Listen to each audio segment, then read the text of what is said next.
All right, straight to a Fox News alert. President Donald Trump delivering on yet another campaign promise, officially reinstating thousands of U.S. service members discharged for not getting the COVID vaccine, and they get full back pay. Madeleine Rivera is in Washington with all the details for us. Hey, Maddie. Hi, guys. Good morning.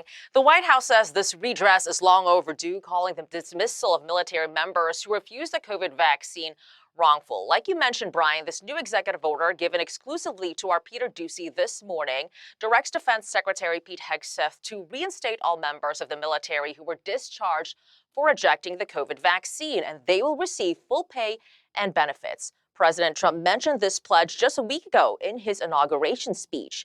The COVID vaccine was required for U.S. military service members for 15 months from August 2021 to January 2023. At the time, former Pentagon Press Secretary John Kirby called the mandate to get the vaccines a readiness issue. 8,400 service members were discharged for not getting the COVID vaccine.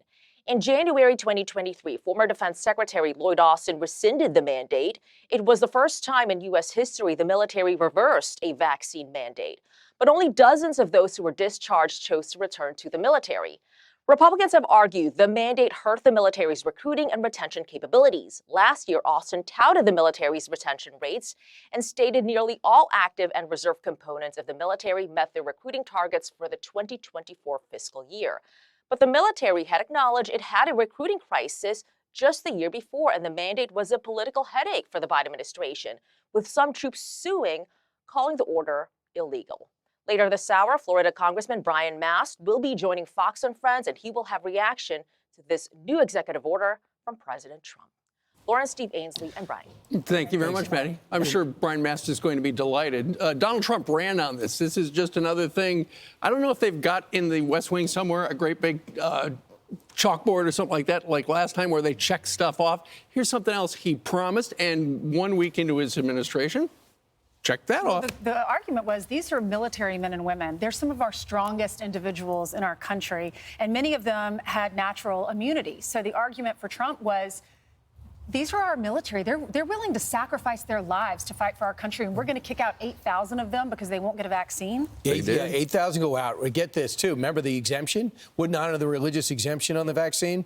Only last time when they lifted and said you can come back now without a vaccine, only 43 went back. But now that they say you can go back with full pay, full rank, and back pay, I think that's excellent. The other thing, Lawrence, is that President Biden never talked about recruiting. Nope.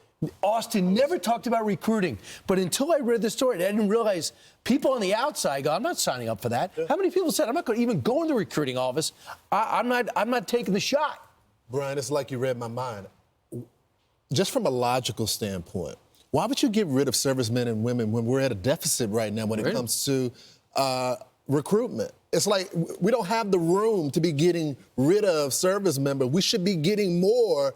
And it just seems to me that they were such into the Fauci nonsense and some of the stuff that was coming from the FDA and some of the other organizations. There are certain people that had national immunity. Yeah. There are certain people, especially when you're talking about young people that were healthy as well, talking about service members, I think they could have Some women wanted to get pregnant. They didn't feel comfortable getting it. Right. And I think that the bottom line is most of the people who decided not to get a vaccine are Republicans, and they like Donald Trump. I think it was a political move. And our government was forcing us to put something in our body that some people weren't comfortable with. And the main difference is the mandate. Trump said, yeah, I got you warp speed, I got you that, but I wouldn't have mandated the whole country to take it. Exactly it resulted in so much resentment. So this only came out 5 minutes ago.